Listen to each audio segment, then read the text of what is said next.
É maio de 1945. Finalmente, a sombra nazista está sendo suspensa.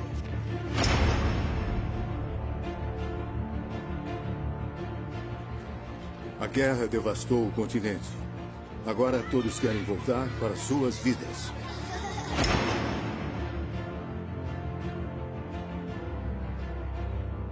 Mas, embora as armas estejam em silêncio, a Segunda Guerra Mundial ainda não acabou. O Terceiro Reich pode ter se rendido, mas a violência não parece ter fim. Ainda por um longo tempo, a Europa continuará encharcada de sangue.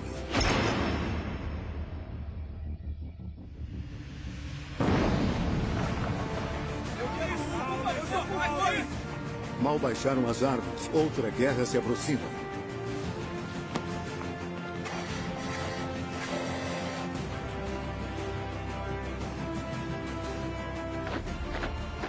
Uma cortina de ferro desceu cobrindo o continente. E não tardará antes que a maré ascendente do nazismo abra caminho para outra tirania igualmente temível. Depois de Hitler, parte 2.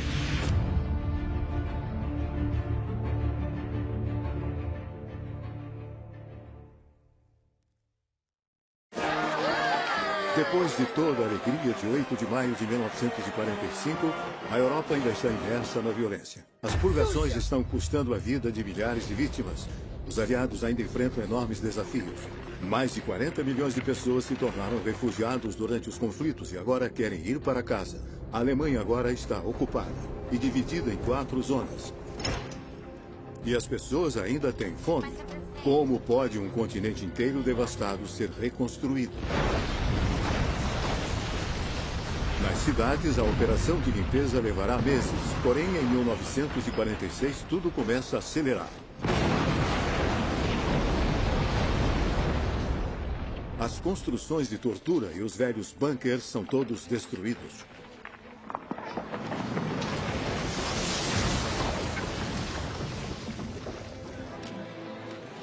Às vezes com uma ajudinha do zoológico.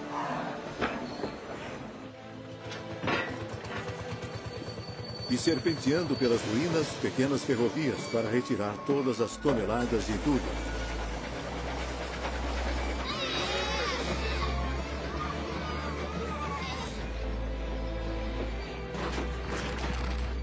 É um país das maravilhas surreal, uma terra de infância recuperada.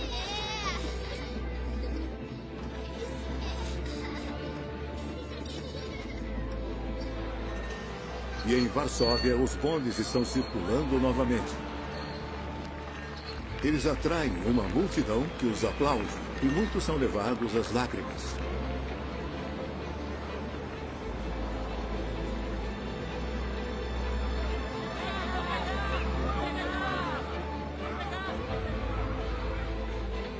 Um jornalista polonês disse de seu país: "Para onde se olha, pode-se ver que o trabalho começou. Uma tarefa gigantesca já foi realizada. Há trechos inteiros livres de entulho agora. Atmosfera de barulho, poeira e trabalho, mas também de esperança. As cidades estão emergindo do caos. Stalingrado também está voltando à vida. Afinal, até agora, as feridas da guerra estão sendo remendadas. Há escolas abrindo em meio às ruínas.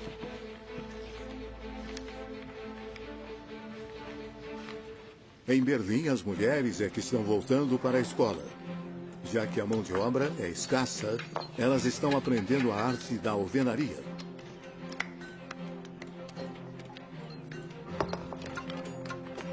Há coisas para construir, mas não há material. Então, elas reciclam, elas limpam os tijolos velhos e os usam de novo. Não há escorredores, então usam capacetes alemães. E os Panzerfausts, os lança-foguetes antitanques nazistas, dão ótimas panelas.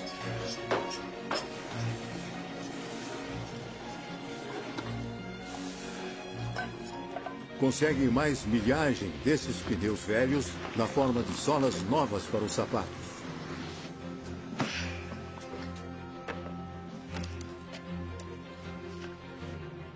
Até os jardins públicos do Estádio Olímpico estão se transformando em lotes. E o metrô já está funcionando de novo, iluminado por clarabóias improvisadas.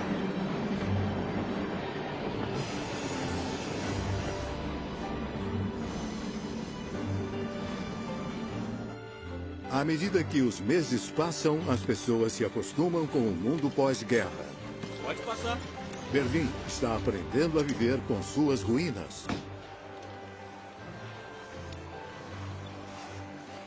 Como disse uma berlinense, só de saber que sobrevivemos é o que nos dá força para começar de novo do zero.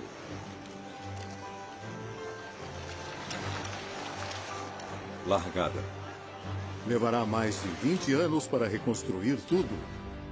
Mas mesmo nos jornais, pode-se sentir o otimismo. É primavera em Berlim. As paredes podem ter sumido, mas dentro de casa a vida continua com grande calma e adaptabilidade. Estão até regando as jardineiras nas janelas. As crianças parecem bem, já que as ruínas são um grande playground. Aqui em Schönenberg, a destruição não consegue perturbar uma soneca idílica relaxando ao sol. Passeios românticos no parque também estão de volta para deleite dos casais. Só que todo esse otimismo esconde muitos problemas. Ainda há centenas de milhares de órfãos perdidos. Em Berlim, Roma, Nápoles e Milão, são pelo menos 20 mil crianças sem lar. E quase 1 milhão na Polônia. Na zona soviética da Alemanha, campanhas nos noticiários são lançadas para tentar encontrar suas famílias. Karl-Heinz Trier de Berlim. Horst de Hasselburg, na Prússia Oriental. Essa criança não tem nome. Foi achada em 24 de janeiro de 1945 na estação de trem Pankow-Schönhaus. Uma menininha de 18 meses encontrada há mais de um ano em um campo aberto de Waldlitz. Christiana Korber de Denze. Minha mamãe se envenenou e o meu papai estava morando num navio de guerra. Estamos procurando os nossos pais. Quer nos ajudar a achá-los? Quem tiver informações, entre em contato.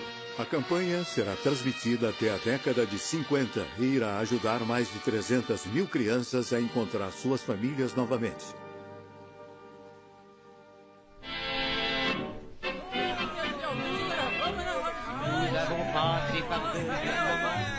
Nous avons encore des embêtements. Et dans le pays, bien des gens vous diront, ça ne tourne pas rond. Com o continente saindo lentamente das sombras, as pessoas estão ávidas para construir um novo mundo para aproveitar a vida ao máximo. Uma jovem francesa escreve: tudo que representava uma novidade no pós-guerra causava um reboliço. Bananas, bilhetes de loteria, fogos de artifício, as pessoas corriam para a feira, para o circo. Tudo era desculpa para sair e se encontrar. Remarchera à brève échéance, il y aura du bonheur et le printemps reviendra.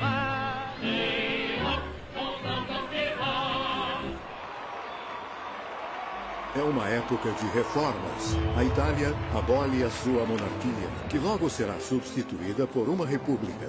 A França introduz um novo regime, a Quarta República. Na França e na Bélgica, as mulheres finalmente podem votar. E tanto na França quanto na Grã-Bretanha, os bancos, o transporte público e os fornecedores de energia são todos nacionalizados. O objetivo é transformar a economia, ter certeza de que está funcionando para o interesse de todos, da nação e da prosperidade geral. Na França, o sistema de previdência social é colocado nos trilhos. Já na Grã-Bretanha, é fundado o Serviço de Saúde Nacional, com serviço de saúde para todos. Isso incluirá um raio-x se acharem necessário.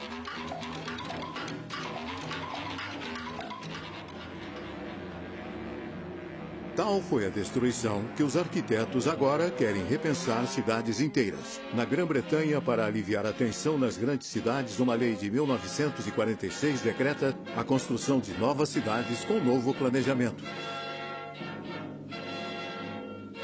A França segue o exemplo. Perto de Marseille, Le Corbusier ergue a sua cidade radiante. Enquanto isso, Le Havre, esquecida pela guerra, está voltando à vida.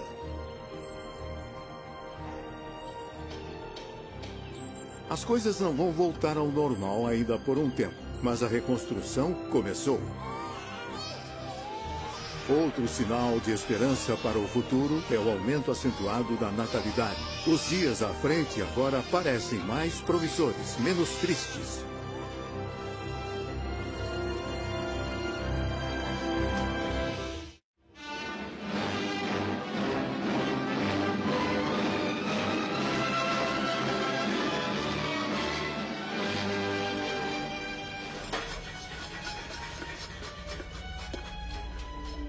Também no Oriente, as pessoas sonham com uma vida nova. Mas lá, é Moscou que vai ditar as regras. Os estados do leste europeu foram libertados pelo Exército Vermelho. Então, na opinião de Stalin, estão sob seu controle. Para estabelecer seu poder lá sem causar problemas, sua estratégia é colocar comunistas em posições de poder. Na Polônia, na Tchecoslováquia, na Bulgária, na Hungria, os partidos comunistas estão pondo as peças no tabuleiro. Em silêncio, estão tomando todas as posições-chave: justiça, os militares, política interna, em um maquinário do Estado cada vez mais repressivo. Em público, pelo menos, o único que parece alarmado com tudo isso é o ex-primeiro-ministro britânico Winston Churchill.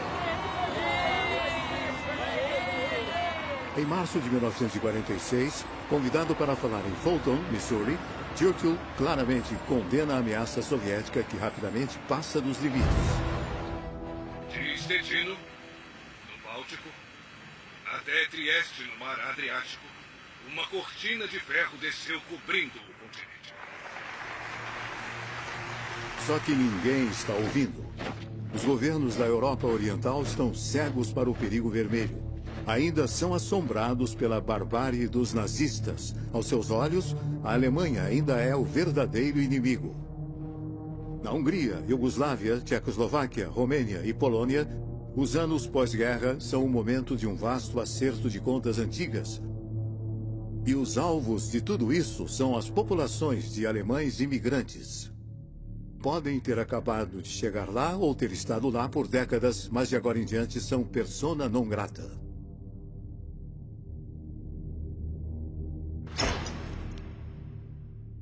Na Tchecoslováquia, em uma Praga libertada, toda a população que fala alemão recebe ordem de usar suásticas ou faixas brancas nos braços. Estão proibidos de ir ao teatro, comer em restaurantes ou mesmo caminhar no parque. Estão sob toque de recolher também. E as autoridades tchecas vão ainda mais longe. Desprovidos de sua nacionalidade, muitos alemães agora são deportados. Há tantos refugiados que famílias inteiras são reunidas em acampamentos.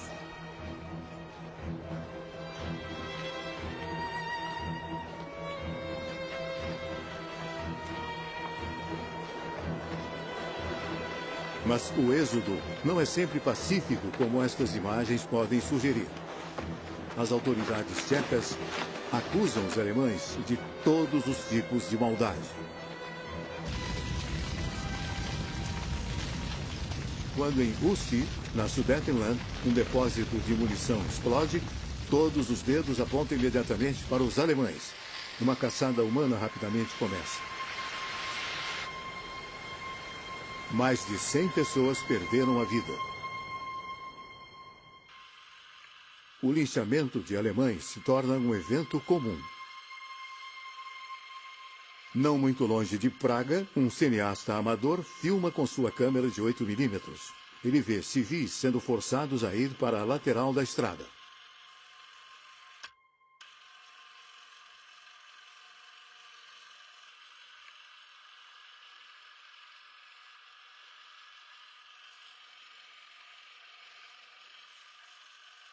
Milhares de alemães são executados assim.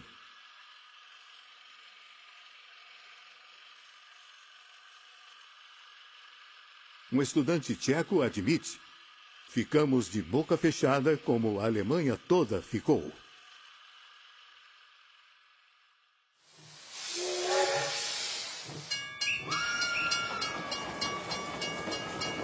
Mais de 2 milhões de tchecos de origem alemã foram expulsos para o deleite da imprensa. Adeus e já vão tarde. Depois de 1000 anos, nossa terra expulsou os alemães pela primeira e última vez.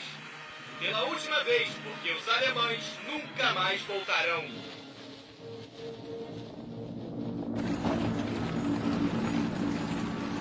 Os poloneses também estão se vingando dos seus antigos opressores. Suas minorias alemãs são todas postas para correr do país. Antigos campos que não faz muito tempo eram dedicados a varrer os judeus do mapa, agora são usados para aprisionar alemães. Muitos deles morrerão lá.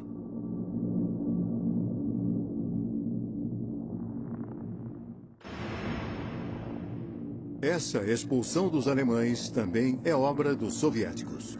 São muito gananciosos na vitória e se servem de um pedaço da Polônia. Para remediar isso, a Polônia pega parte da Alemanha e expande uns bons 200 quilômetros para o oeste. O mapa da Europa está sendo redesenhado.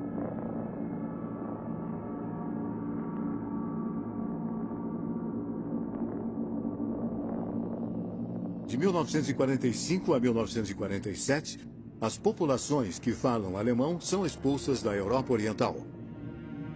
É uma das maiores inundações de refugiados da história da Europa.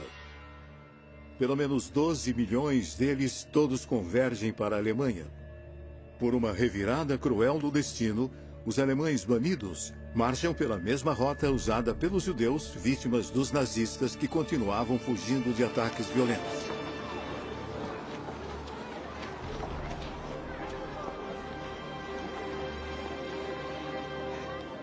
Como um coronel britânico diz, tendemos a considerar a Alemanha ocupada como uma lixeira para papel, com uma capacidade ilimitada para o lixo indesejado do mundo.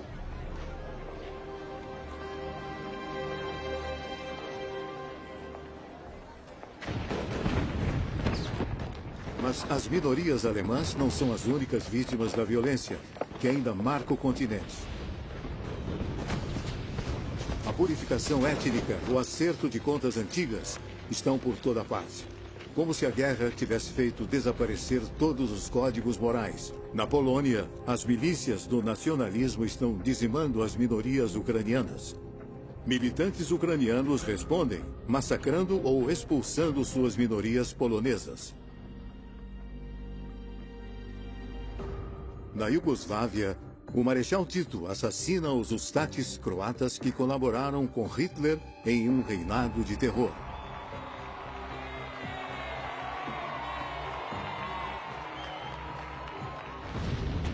Na Grécia, uma guerra civil coloca os comunistas contra os monarquistas, um fratricídio que resulta em mais de 50 mil mortes. A Europa pós-guerra como um todo parece incapaz de dar um único passo em união para um futuro melhor, e a Europa Oriental ainda está banhada em sangue.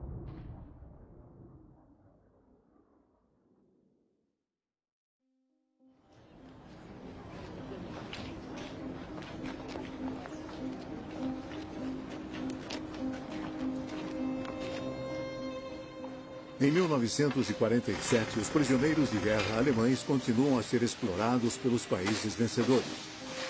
E embora no Ocidente alguns finalmente serão aceitos pelos moradores, No Oriente, eles ainda estão sendo detidos em condições pavorosas. Os russos, ao que parece, nunca esquecem.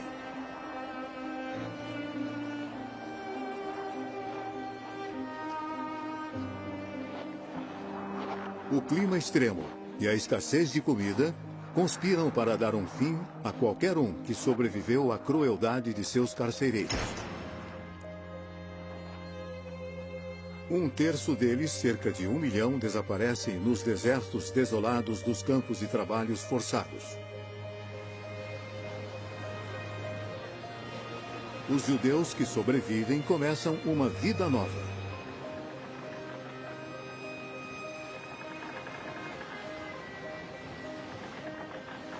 Muitos deles se juntam para a viagem para a Palestina, atualmente sob controle britânico. Quando partem, é em barcos clandestinos. Em 1947, uma banheira velha, rebatizada de O Êxodo, transportava mais de 4.500 refugiados. Mas a Marinha Real se recusa a deixar os judeus entrarem em sua terra prometida. Em vez disso, são transferidos para navios-prisão. O que é pior, os britânicos então os levam de volta para a Alemanha, onde se vêem de volta aos campos de concentração.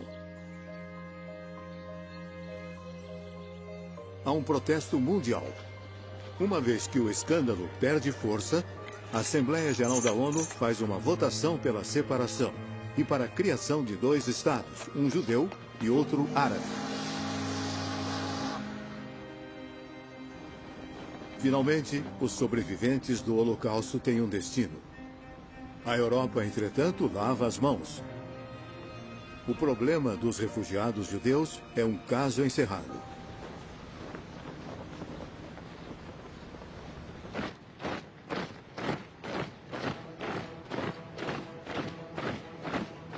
Para os Estados Unidos, junto com seus aliados franceses e britânicos, a Alemanha tem representado o maior perigo. Mas com a estabilização desenfreada da Europa Oriental, as coisas mudaram. Em março de 1947, um ano após o discurso da Cortina de Ferro de Churchill, Harry Truman faz um discurso para o Congresso que mudará a face da Europa pós-guerra. A expansão militar soviética tem que ser contida, ajudando aqueles que resistem ao seu aperto. Acredito que tem que ser a política dos Estados Unidos apoiar os povos livres que resistem à tentativa de subjugação pelas minorias armadas ou pelas pressões externas. A própria existência do Estado grego é hoje ameaçada pelas atividades terroristas de milhares de homens armados, liderados pelos comunistas. Temos que agir imediatamente e com bastante rapidez. Para evitar que a guerra civil na Grécia divida o país nas mãos dos comunistas, Washington concede ajuda militar a Atenas, junto com uma injeção de vários milhões de dólares. Mas Truman tem outra questão. O perigo principal, ele avisa, não está na ameaça militar soviética, uma vez que os russos não têm a bomba. Não, ela vem da pobreza.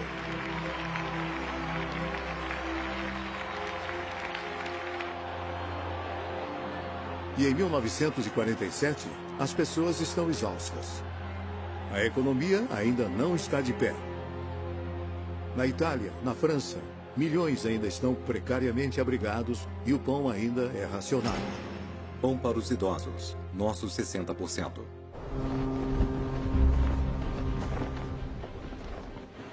Para animar a Europa e conter o comunismo, Washington cria um enorme projeto. O Plano Marshall. Seu objetivo é conceder crédito massivo à Europa para ajudar a sair do colapso. Matérias-primas e maquinário são despachados para o resgate do velho continente. Países Baixos, para a recuperação da Europa, fornecido pelos Estados Unidos.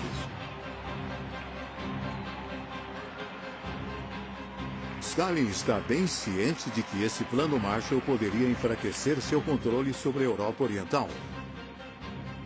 Ele proíbe que os países nas suas garras aceitem a oferta de Washington.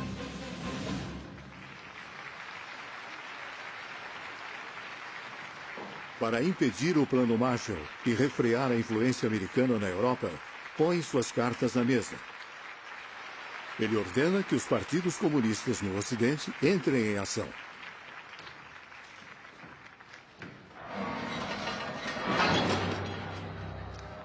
As massas estão esgotadas e não precisam de muito convencimento para baixar as ferramentas. E com as palavras de Stalin em seus ouvidos, eles agora aceleram o passo. Tanto na França quanto na Itália, os comunistas ficam atrás das greves que rapidamente se proliferam. Parece o início de uma guerra civil. O governo francês teme um golpe, e não sem motivo. Todo o caos e ruptura estão começando a se inflamar. Perto de Arras, o trem postal Paris-Tourcoing foi descarrilhado por criminosos desconhecidos e desparafusaram 25 metros de trilhos, 24 mortos, mais de 40 feridos. Um preço alto para um ataque atroz que deveria fazer todos os franceses decentes recuar com horror.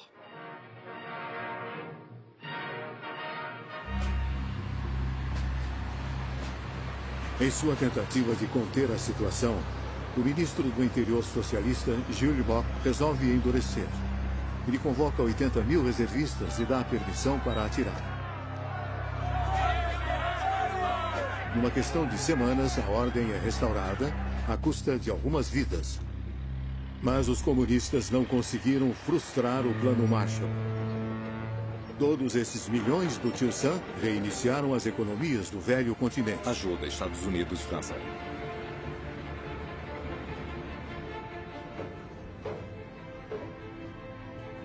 Os fazendeiros veem suas colheitas voltarem aos níveis do pré-guerra e logo até mesmo os superando. Os americanos apostam na restauração da economia alemã. Uma Alemanha forte será menos custosa de se manter. Será uma defesa contra o comunismo. A prosperidade voltou.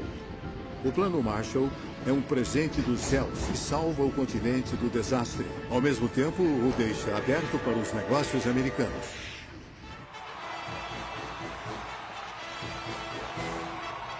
Stalin tem seus próprios planos para deter o capitalismo em seu curso. O nome do jogo é Fusão e Aquisição, feito em Moscou. O soberano do Kremlin encorajou os comunistas a entrar no governo, mas agora ele quer que eles erradiquem os outros partidos com os quais estavam associados. É o nascimento do Estado de Partido Único. Na Romênia, os conservadores são expulsos, a administração é purificada, 1000 magistrados são removidos e as eleições são fraudadas. Os comunistas agora estão no poder. O jovem rei Miguel é forçado a abdicar. Na Hungria, o primeiro-ministro Ferenc Nagy enfrenta os comunistas. Em junho de 1947, seu filho é sequestrado. Ele renuncia, paga o resgate e se aposenta nos Estados Unidos. 3 meses depois, na Bulgária, o duro líder do Partido Comunista Stalinista, Georgy Dimitrov, chega ao poder. Seu rival, Nikolai Petkov, é imediatamente preso e condenado à morte. Ele é enforcado em setembro de 1947. Enquanto isso, na Polônia, Stanislaw Nicolaichi, líder do Partido do Povo polonês, se pronuncia contra o Partido Comunista. Em outubro, ele teme por sua vida, e ele e a esposa buscam refúgio na Inglaterra.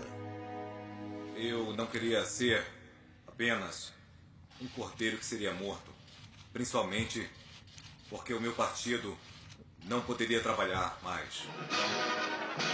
Demorou alguns meses para Stalin fazer o que queria. Agora, ele tem quase toda a Europa Oriental sob sua bandeira. A profecia de Churchill se cumpriu. A cortina de ferro desceu, cobrindo a Europa Oriental.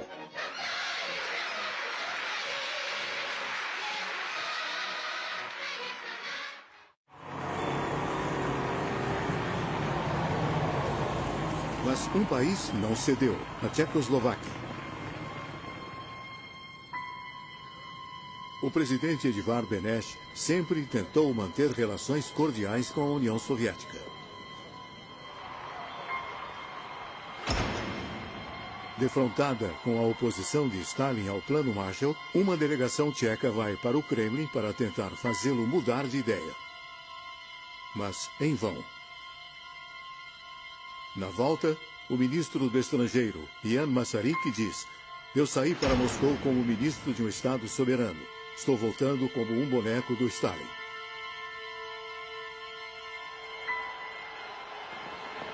Ministros democratas mostram a sua oposição à força opressora de Stalin ao renunciarem em fevereiro de 1948.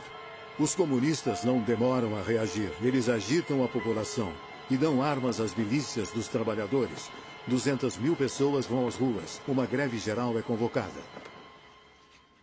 Para evitar uma guerra civil, o presidente Benesch não tem escolha, além de aceitar a formação de um governo de maioria comunista liderado por Klemen Gottwald, secretário-geral do Partido Comunista Tcheco. É um golpe de Estado. Hoje nós não somos mais órfãos. Somos membros de uma grande família eslávica. E a União Soviética é a cabeça. Uma força nunca vista neste mundo e que ninguém irá derrotar.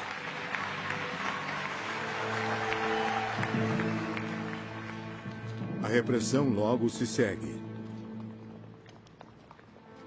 Em março de 1948, Ian Masaryk, um dos pouquíssimos democratas que ficaram no poder, é encontrado morto sob as janelas de seu ministério.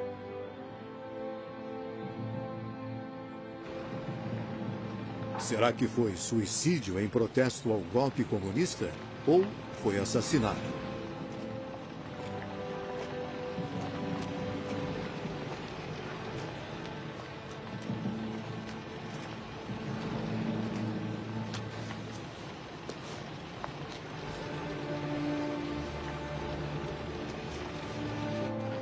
A própria democracia foi assassinada.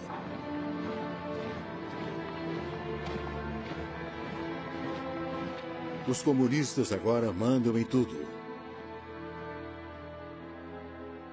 O presidente Benesch morre alguns meses depois. Gottwald é eleito presidente da República. A Tchecoslováquia também desaparece atrás da cortina de ferro.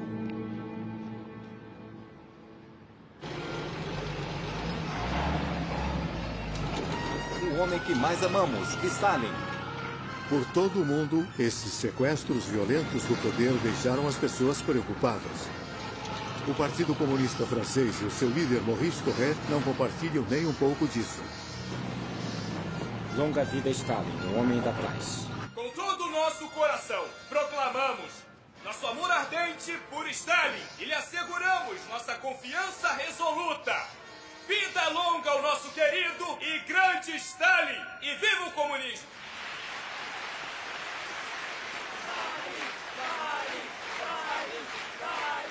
O golpe de Praga, no entanto, não ficou sem consequências. Com os soviéticos tão gananciosos, uma coisa agora é clara. Não é mais possível co-administrar a Alemanha com a União Soviética.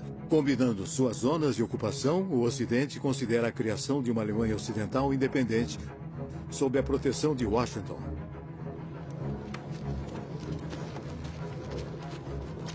Em 1948, ela tira a antiga moeda de circulação e instala um marco alemão. Os soviéticos se recusam a reconhecer a nova moeda e imediatamente contra-atacam.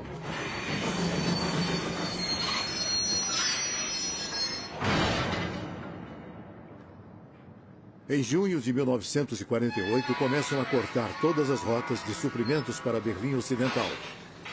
Nenhum trem, nenhum carro pode passar. Stalin quer a cidade inteira para ele mesmo. Sem eletricidade, todas as fábricas fecham. A cidade agora está bloqueada do resto do mundo. Mais de 2 milhões de berlinenses carecem de suprimentos, senão morrerão de fome.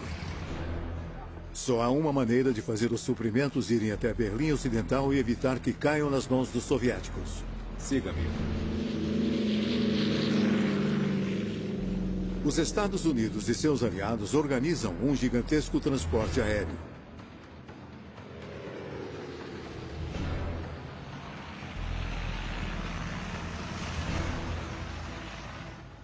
Centenas de aviões lançam alimentos, equipamentos e matéria-prima: trigo, carvão, gasolina, remédios. Milhares de toneladas por dia passam bem debaixo dos narizes dos soviéticos. Pela primeira vez, o Ocidente está abertamente confrontando o Oriente. Muitos observadores veem essa crise como o prelúdio para uma terceira guerra mundial. Os aviões deslizam tão baixo sobre os edifícios que acontecem acidentes terríveis.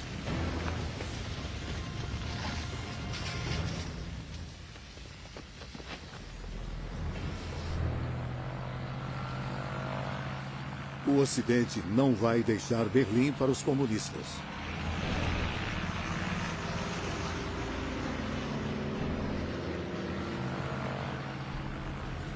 Esse ato de solidariedade é rapidamente aproveitado pela mídia americana.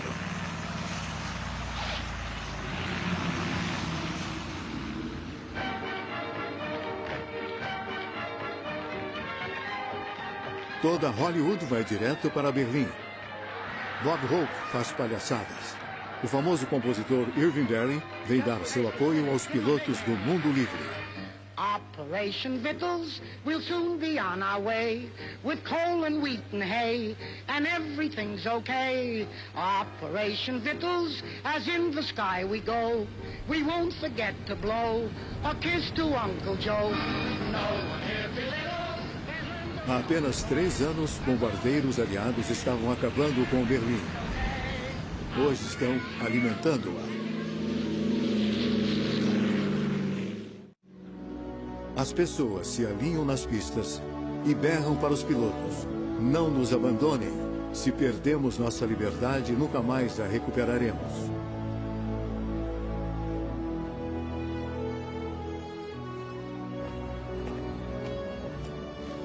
As tripulações lançam pequenos paraquedas cheios de barras de chocolate, ganhando assim o apelido de bombardeiros de doces. As crianças berlinenses ficam fora de si de felicidade.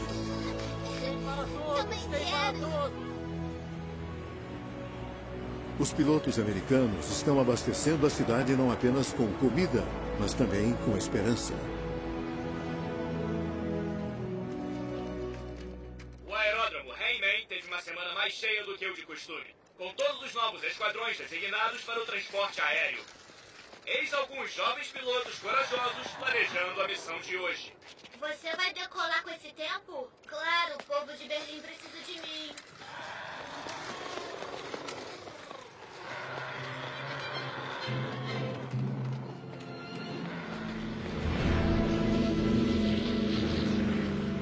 O bloqueio se arrasta por 11 longos meses. Durante esse tempo, 278 mil voos aliados abastecem a cidade com o necessário para sobreviver. Até fusquinhas fazem felizes aterrissagens.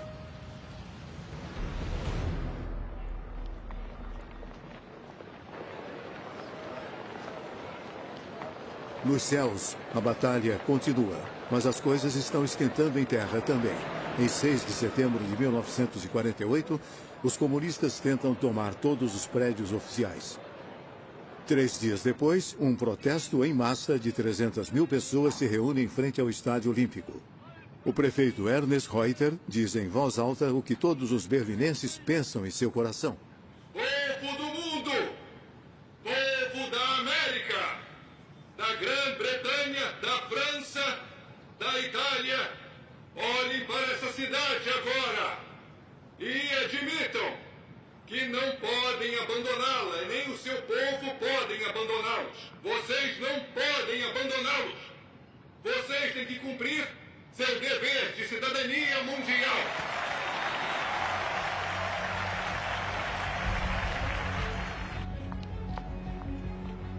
Os que protestam derrubam a bandeira vermelha que está ondulando no portão de Brandemburgo. Confrontos violentos irrompem com a polícia da Alemanha Oriental. Mas os berlinenses ocidentais permanecem firmes. Sua cidade se torna um bastião de liberdade do lado direito da cortina. Os alemães não são mais vistos como os antigos nazistas, mas como vítimas em potencial do totalitarismo stalinista. A ordem de não confraternizar de 1948 há muito se foi. A Alemanha se tornou um dos aliados. Os ocupantes do passado são os libertadores de hoje. Que ótimo. Gostei muito disso.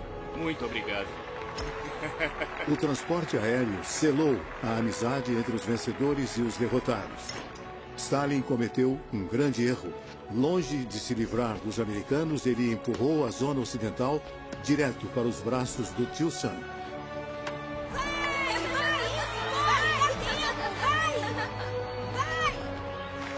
O bloqueio leva o Ocidente a entrar em uma aliança defensiva. Desta vez não contra a Alemanha, mas contra a União Soviética. Em 4 de abril de 1949, 12 países se tornam Estados-membros da OTAN. Uma parte da Europa Ocidental se coloca sob a proteção dos Estados Unidos.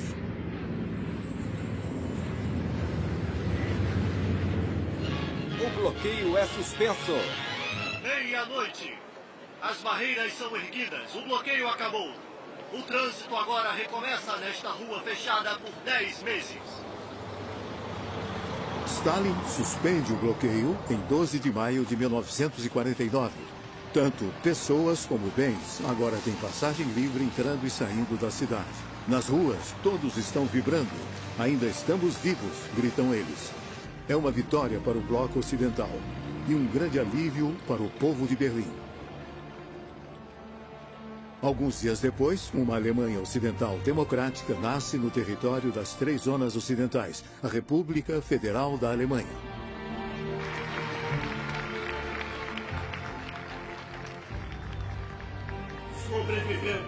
Sobrevivemos a tudo. Mas o ogro do Kremlin ainda não acabou.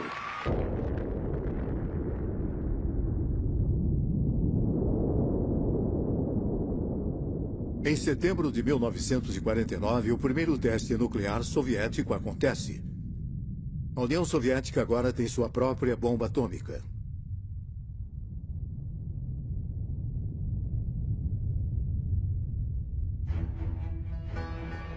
Um mês depois, em outubro, nasce a RDA, a República Democrática da Alemanha. Uma Alemanha comunista do lado soviético da cortina, com suas próprias instituições e sua própria polícia política, que revive lembranças desagradáveis. Os nazistas deram lugar ao perigo vermelho.